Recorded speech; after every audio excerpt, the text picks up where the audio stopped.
கல்யாணம் ஃபிக்ஸ் ஆயிடுச்சா? தமிழ் மேட்ரிமோனிக்கு தேங்க்ஸ் சொல்லணும்.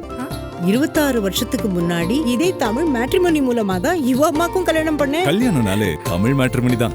இபிஎஸ் எடப்பாடி பழனிசாமி தலைமைக்கு வந்ததுக்கு அப்புறம் சந்தித்த தேர்தல்கள் எல்லாமே உங்களுக்கே தெரியும்.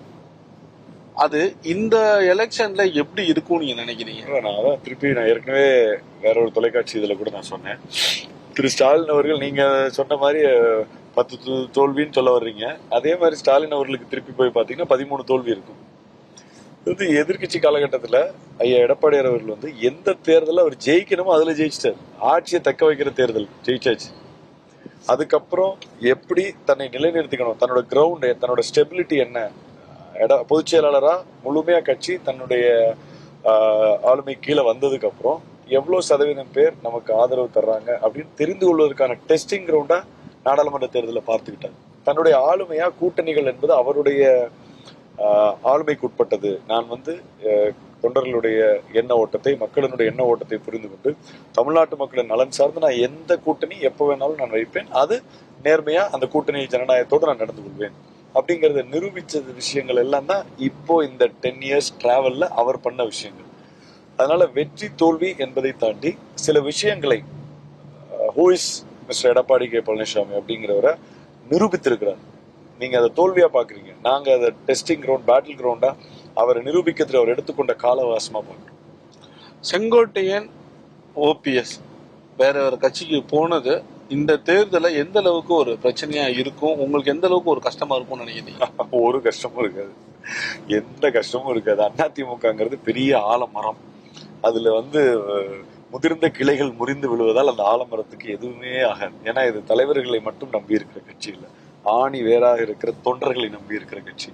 இந்த கட்சினாலதான் பரமசிவத்தினால இந்த கட்சி கிடையாது. அதனால எம்ஜிஆர் காலத்துல போலையா, அம்மா காலத்துல கோச்சிட்டு போலையா, எவ்வளவு பேர், எஸ்டி சோமசுந்தரம் அவர்கள், தலைவர் காலத்துல நாஞ்சில் மனோகரன் போன்றவர்கள், எவ்வளவு பேர், அரங்கநாயகன், எவ்வளவு பெரும் பெரும் தலைவர்கள்லாம் இந்த இயக்கத்தை விட்டு கோவிச்சுக்கிட்டு போனாங்க. புரட்சி தலைவி அம்மா அவர்கள் ஆட்சியில் இருக்கும்போது, புரட்சி தலைவி எம்ஜிஆர் அவர்கள் ஆட்சி இருக்கும் போதெல்லாம் போன தலைவர்கள் பட்டியலிட்டோம்னா நமக்கு பெரிய பட்டியல்.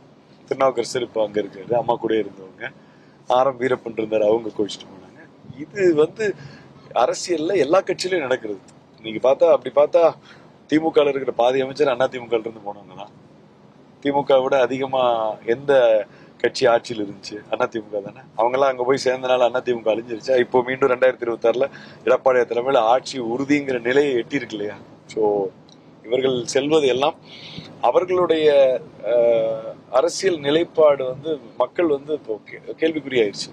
அவங்களுடைய ஸ்திரத்தன்மை, ஒரு அரசியல்ல ஒரு அவங்களுடைய ஸ்டெபிலிட்டி வந்து நல்லா இல்லை அப்படின்னு மக்கள் சொல்ற நிலையில தான் அது போயிருக்கு. தவறான முடிவா தான் நான் பாக்குறேன். பட் அதனால கட்சிக்கு எந்த பாதிப்பும். இப்போ மக்கள் இந்த 5 வருடங்களுக்கு பிறகு ஒரு ஆட்சி மாற்றத்தை எதிர்பார்க்கறாங்கன்னு நீங்க சொல்றீங்களே, என்ன காரணத்துக்காக எதிர்பார்க்கறாங்கன்னு நீங்க நினைக்கிறீங்க? இல்லை, ஆட்சி இருக்கணுங்கிறதுக்கு ஏதாவது நியாயமான காரணம் இருக்கா அவங்கள்ட்ட? நீங்க ஏதாவது மக்கள்கிட்ட கொஞ்சம் பேட்டி எடுத்து பாருங்க. இந்த ஆட்சி தொடரணும்னா எதுக்குங்க தொடரணும்னா அதுக்கே முதல்ல பதில் இல்லை. நான் தொடரக்கூடாதுங்கிற காரணம் முதல்ல நான் வைக்கிற மிகப்பெரிய குற்றச்சாட்டு, ஒரு இளமன் பாசறை செயலாளரா கஞ்சா மெத்தப்பட்டமைங்கிற பேரை 10 வருஷமா நாங்க அதிமுக ஆட்சி இருக்கும்போது கேள்விப்பட்டது இல்லையாங்க.